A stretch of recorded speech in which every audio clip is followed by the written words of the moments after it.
Pineapple jalebi కావాల్సిన items ఏంటో ఇప్పుడు చూద్దాం. పైనాపిల్ స్లైసెస్ 5, మైదా 1 కప్పు, పంచదార 1 కప్పు, పెరుగు 1 కప్పు, వంట సోడా చిటికెడు, ఫుడ్ కలర్ చిటికెడు, పైనాపిల్ ఎసెన్స్ కొద్దిగా, నూనె డీప్ ఫ్రై కి సరిపడా. ఫస్ట్ మనకు కావాల్సింది ఏంటంటే జిలేబీ మిక్స్.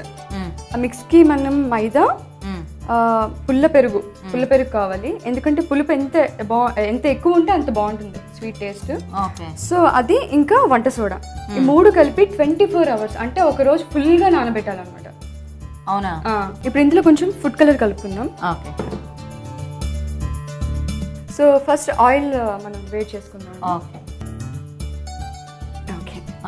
సో అది వేడెక్కే లోపల మనం కొంచెం ఫుడ్ ఎసెన్స్ కూడా, ఐ మీన్ మనకి పైనాపిల్ ఎసెన్స్ అని దొరుకుతుంది. ఇది పైనాపిల్ ఎసెన్స్. సో ఇది కొంచెం ఒక 5-6 drops చాలు. ఎక్కువ వేసుకుంటే చేదు వస్తుంది. సో లైట్ గా కొంచెం చాలు. సో ఇది కూడా వేసుకుని బాగా స్టిర్ చేసుకుందాం. అది ఒకసారి సిమ్ లో పెట్టండి, ఎందుకంటే మనం షుగర్ సిరప్ కూడా ప్రిపేర్ చేసుకోవాలి ఎట్ ది సేమ్ టైం.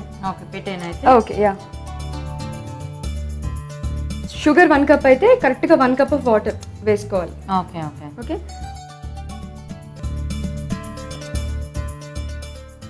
ఒక 5 minutes మనం ఉంచితే బాగా కరుగుతుంది. తీగ పాకం అంటారు కదా, అలా వస్తుంది.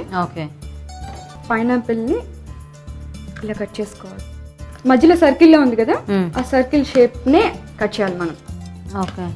అంటే తీసేయాలా? తీసేసేయాలి. ఇలా పెట్టిన వెంటనే ఇలా ఫ్రై చేసుకోవాలి. సో ఇది వేగేయండి. ఆఫ్ చేసేద్దాం. ఆఫ్ చేసేద్దాం. ఈ షుగర్ సిరప్ కూడా అయిపోయినట్టేనా? షుగర్ సిరప్ కూడా అయిపోయింది, చాలాసేపు అయింది కాబట్టి చక్కగా ఇలాగ ఆయిల్ అంతా ఫ్రీ చేసేసి ఇందులో ఇలా వేసుకోవడమే. సో ఇందులో ఇలా ఒక 5 minutes అటు ఇటు. 5 minutes అవసరం లేదు, జస్ట్ 2 minutes. చూసారు కదండి, వెరైటీగా పైనాపిల్ జిలేబీలు రెడీ అయిపోయాయి.